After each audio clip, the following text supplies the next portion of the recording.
Hey everybody, it's Emily the Crazy Worm Lady. This is a little something different for me.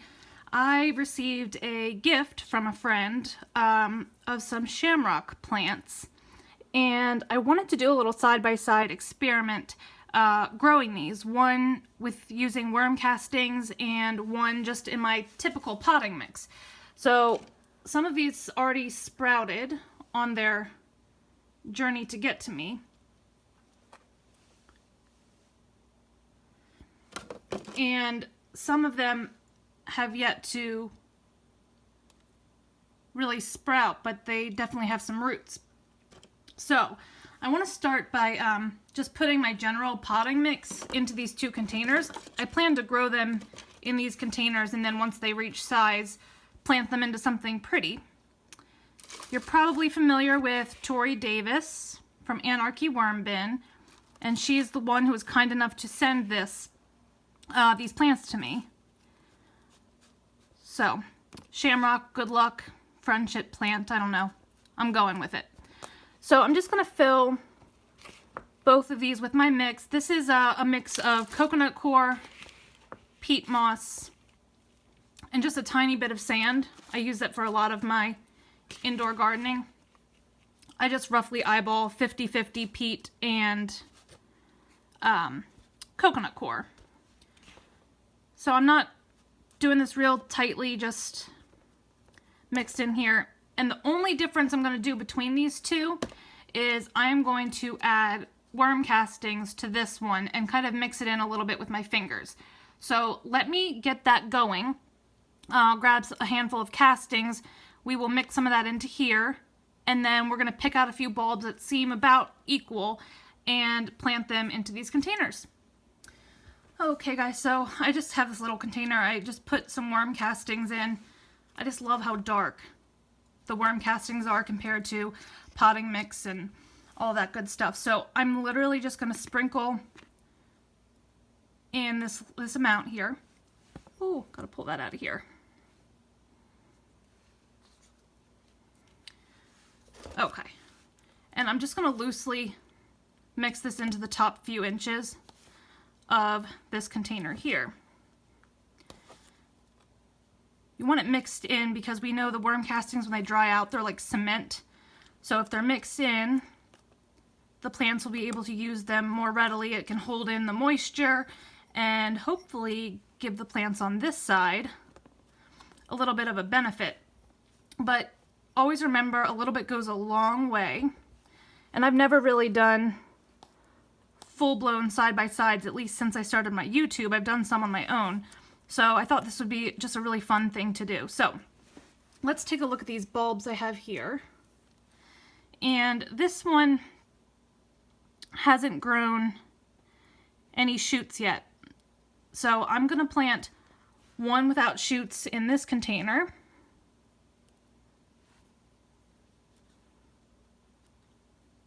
And one without shoots in this container.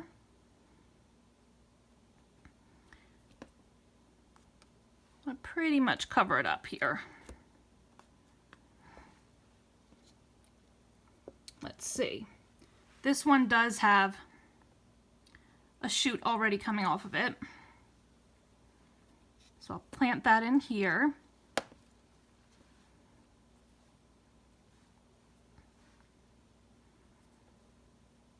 And let's see. This one has a shoot.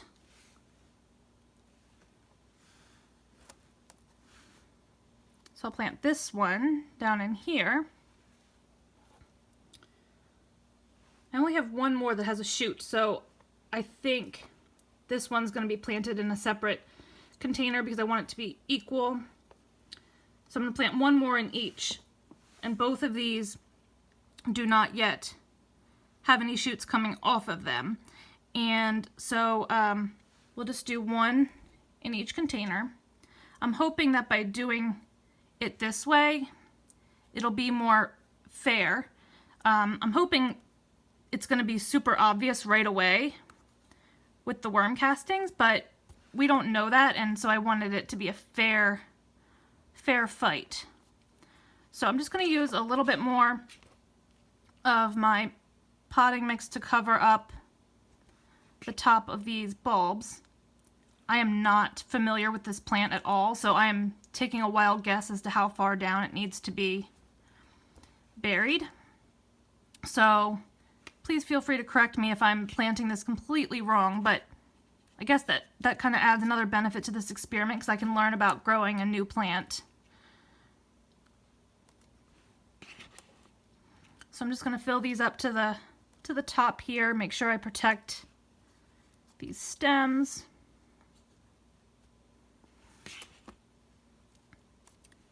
And I'm going to sit this in a sunny window in my living room here.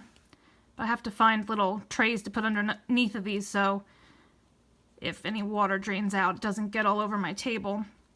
So now I'm just going to water these up, and I think we have a fair fight started. I'm going to stick something in here to represent the worm castings, and we will get them on the shelf. So let me get something to water these down, and then that will be our brand new experiment here on growing some shamrock plants. And I want to thank Tori for the lovely gift. I'm really looking forward to seeing how this does. All right, so I just have a glass of water here, and I'm going to lightly water all of these in.